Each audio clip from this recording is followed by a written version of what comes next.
Breaking news. Despite losing Caitlin Clark and other key players to injury, Fever still reached WNBA semifinals. The Indiana Fever finally got a chance to celebrate Thursday night in Atlanta.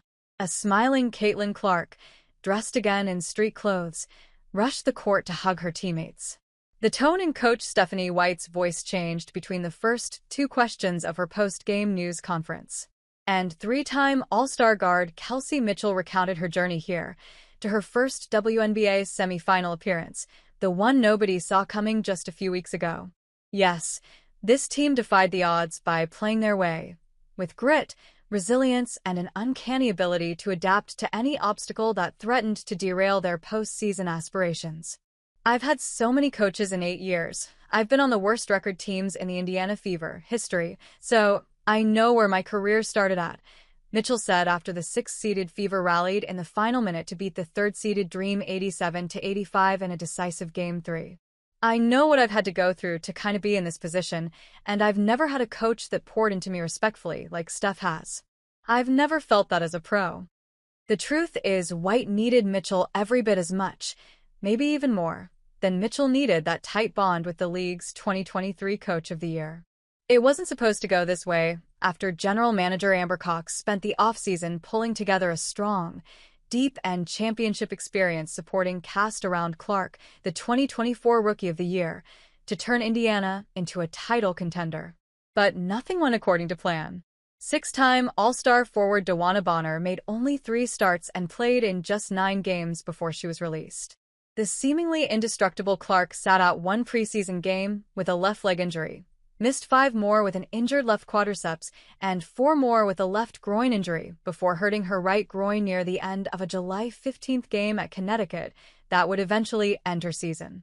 Guards Sydney Colson and Ari McDonald suffered season-ending injuries in the same August 7th game at Phoenix, and just when guard Sophie Cunningham started taking off, she suffered a season-ending right knee injury August 17th at Connecticut, leaving the Fever without a natural point guard for the final month of the regular season.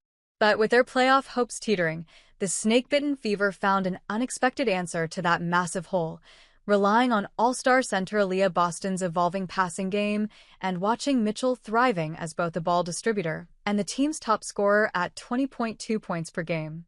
"This group is just really special," White said.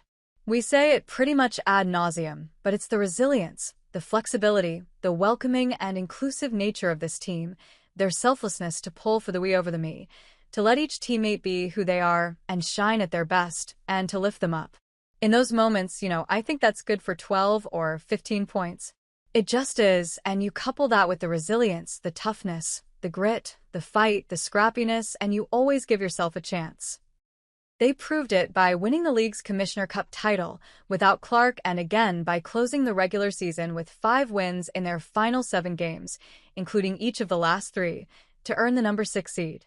They did it again by rebounding from an 80-68 Game 1 loss by winning 2 elimination games, 77-60 on their home court, and then back in Atlanta by scoring the final 7 points, thanks in large part to 5 double-digit scorers and Lexi Hull's steal with 4.8 seconds to play. "I'm grateful and happy to be back in the semifinals again," said Natasha Howard, who started her career in 2015 with Indiana before winning 3 WNBA titles and was selected the league's 2019 Defensive Player of the Year. "I'm just so excited that we're back here again with this group of young women, and the job is not done yet." Next up is a best-of-5 series that begins Sunday in Las Vegas against 3-time MVP Aya Wilson, an Aces franchise that captured WNBA crowns in 2022 and 2023, and a team that won its final 16 regular season games to finish second and rebounded from its first loss in 44 days by beating Seattle in Game 3. Could they come up with one more surprise? Don't count Indiana out.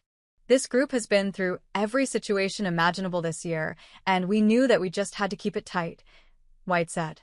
"I love riding with these guys, I love coaching them, and I'm just so incredibly proud of them."